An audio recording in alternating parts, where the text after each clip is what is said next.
A safety shield meant to protect Americans and vaccine makers against lawsuits and vaccine shortages is now drowning in scrutiny. Our national investigative team found thousands of Americans can't get straight answers from a federal program that evaluates pandemic injury claims.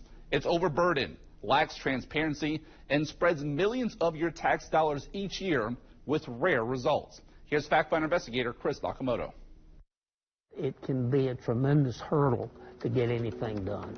Nearly 11,000 Americans are currently caught in a tangled web of sorts. Found the forms and I filled out the forms. Waiting for answers. How long is this going to take? I don't know. From a program called the Countermeasures Injury Compensation Program. People got COVID vaccines. Or CICP. They followed the directions. They did the right thing. Since January 2021, the program has spent millions of taxpayer money on administrative costs and only paid 11 claims. I mean, this is going to be a disaster, an absolute disaster for vaccine confidence in this country. It's very, very frustrating. Laura Murray is one of the thousands of Americans trapped in a tangle of red tape. When you're frustrated and upset, who do you want to call? You want to call your mom. And I don't have that anymore. She was a very special person, and she was taken away from me.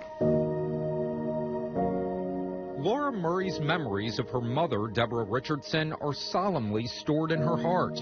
Richardson died 3 years ago, within days of being hospitalized for shortness of breath and vertigo. She called me and said, I'm feeling a little dizzy, and I think you need to take me to the hospital. In January of 2021, medical reports showed Richardson had routine blood work and everything was normal. Weeks after that blood work, Richardson took the first dose of a COVID-19 vaccine. 2 weeks later, her health declined quickly. One doctor noted it should be reported as a possible vaccine-related adverse event. Doctors diagnosed Richardson with a life-threatening blood disorder where clots developed in her brain, causing confusion and seizures. After burying her mom, Laura set out to file a compensation claim on her behalf, which turned into more tribulation. Her claim has been pending for 33 months. It's just difficult.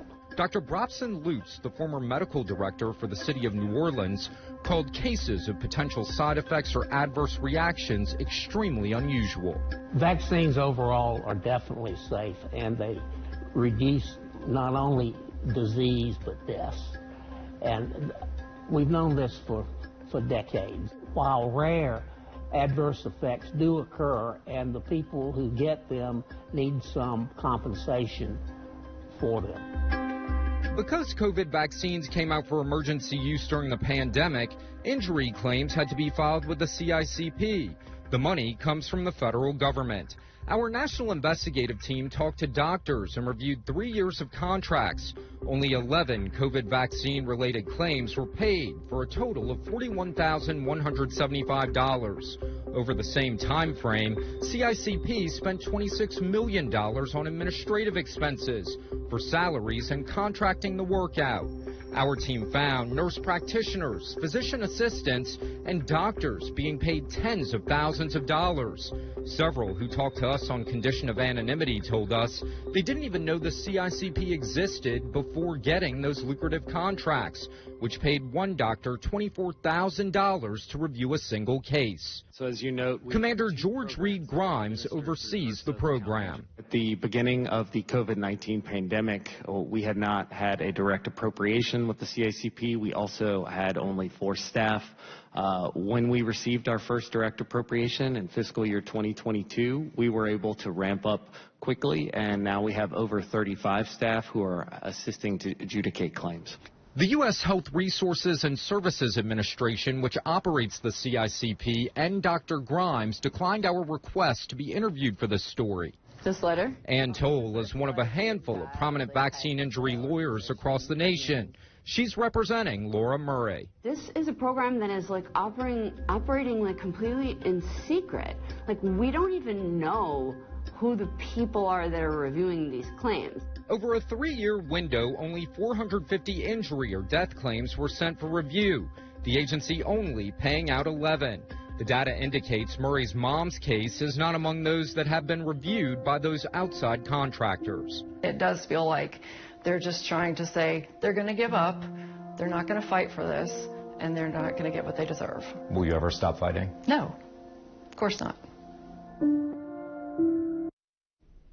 And currently, 5 U.S. representatives are pushing to overhaul the CICP in a bipartisan move to transfer all COVID-19 cases out of the CICP and into another vaccine court that's been around since 1988.